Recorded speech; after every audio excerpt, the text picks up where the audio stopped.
Hey guys, Joe here, and in today's video we read a warning. Warning, this product exposes you to chemicals including lead, which is known to the state of California to cause cancer and birth defects or other reproductive harm. For more information, go to www.p65warnings.ca.gov. It's the first time I've seen it on the outside of a box, so that's pretty darn impressive. The other side of the box is blue and says Girsan. That means yes, we are taking a look at another Girsan firearm. If you're new to the channel, thanks for checking it out. You'll notice this year is going to be a lot of firearms and some tech sprinkled in on the sides. Looking in the box, you can see it comes with generous closed cell foam with cutouts already in there. However, they're not utilized for this particular pistol. For the pistol itself, extra magazine up at the top, cleaning rod, gun lock, your operations manual, speed loader spot, and tool spot, so you could pop these out and add whatever you wish. Pretty nice box. Girsan is based out of Turkey, and they import and sell into the United States. They are owned by EAA, which is the European American Arms Incorporated. They also make the Witness line as well as Tangfolio. So they make some pretty nice stuff. They also make things like this fully disassembled or field stripped Beretta clone. I'm going to go ahead and pop it together real quick because these things are super easy to work on. He says as he can't get it back together because, you know, that would just make for a much funnier video if he couldn't get the gun back together, right? Bueller. No need to safety check it because obviously it's all apart. But there we go. As you can see, this is clearly based on the Beretta M9 military style pistol. It has a rail on the front and it's got a set of finger grooves. So it's more of an M9A1 style with an M9A3 style front pick rail. Has a traditional grip angle for a Beretta style pistol. Wow, that is just high. Sorry, I did not realize this thing was going nuts like that. There we go. Hopefully that will... Sorry, guys. My phone is in a weird angle, so the light is really distracting it. But anyways, back to the gun. This is a double action to single action with a decocker, meaning this gun is designed to be carried with the hammer down and one in the chamber because you can just go ahead and do this.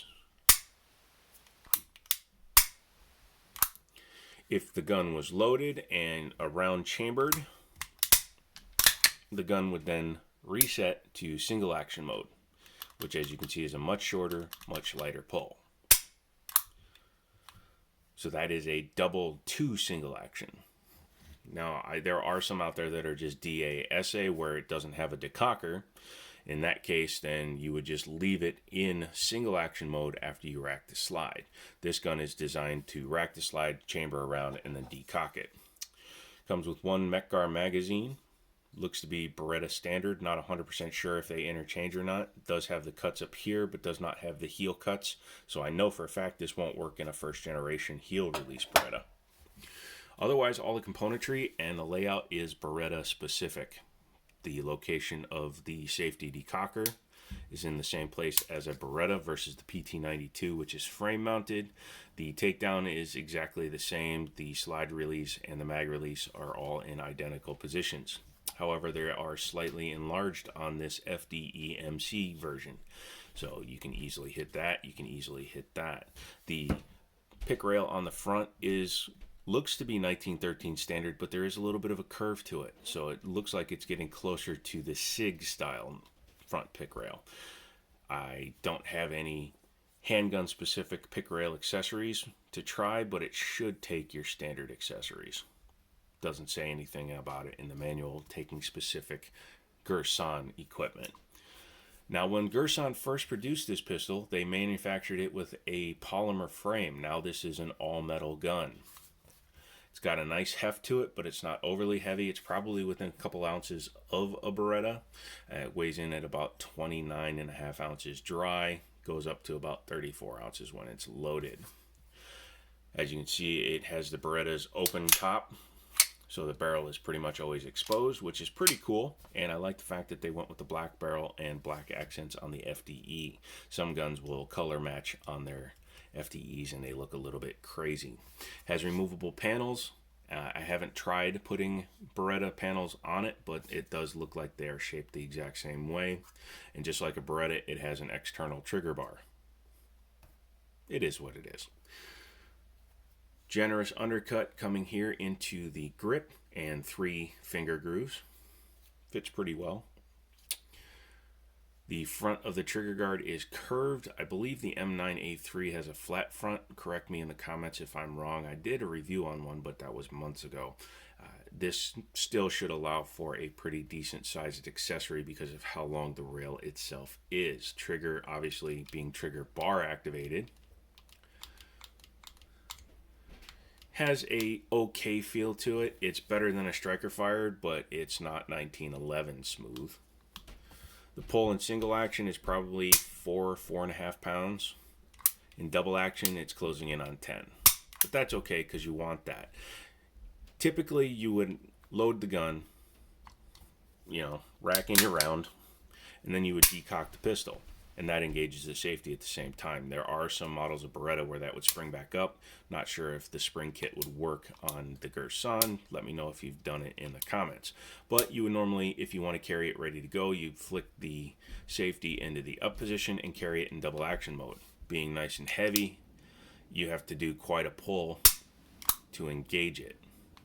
And you can quarter cock the gun, which makes the pull a little bit shorter if you want to. Reset is nice and audible and you can feel it. Boom, right there, and you can see how much further back it is. You have a little bit of play when you release the trigger. And then wall and break.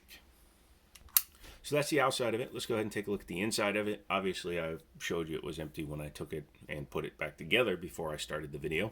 Very simple, very easy Lethal Weapon 4 takedown. Just pushing this button while flipping that down. Although if you watch the movie, you'll see this lever's already in the takedown position and he just grabs it and strips it, but it's still pretty quick to do. At which point you have a frame and a assembled slide. Let's take a look at the frame first. Their Cerakote, or whatever they're using for their coloring, is all the way through the gun. They went light here in the center, but they also got the extractor, or excuse me, the ejector and the internal rails. Personally, if it was my firearm, I would take these down and clean them up so that the gun would become even smoother. Let's take a look at the slide. Non-captive guide rod, that's fine, just be careful so it doesn't go flying. It's not in as much pressure as a 1911, but it still could take off. This has a dropping block delay system, so when it's up like that, the barrel can't move. When it's like this, it allows movement of the barrel. Excuse me, the slide. I always get that backwards on this gun. So when it's in the gun, it's like that, and then when you fire it, excuse me, there we go. And when you fire it, it comes back, which allows the slide to continue on the frame rails. You'll also notice that it makes the gun stay in line. The barrel doesn't tilt, it just moves straight back, which aids in accuracy. Obviously, your results may vary depending on whether or not you're like me and you have nerve damage, or if you are a good shooter. So there you go. That is your field stripped gun. It's really easy to reassemble it. You just take it and, oh, I didn't show you the inside of the slide. Nicely finished, drop safety. There is your actual block for the safety. It actually rotates the end of the firing pin, so it is 100% safe. You don't have to worry about that, but you also have a drop safety. And then the rails are pretty generous to accommodate this big barrel. This big baby barrel. But when you go to reassemble it, you just put it back in there. Go ahead and put your guide rod in. This is the point where it's a little bit scary, but it's not too hard to do. Make sure it's flat so that it fits. Take your pew and slide it back and just pull it and rack it. It will automatically reset the takedown if it's assembled correctly.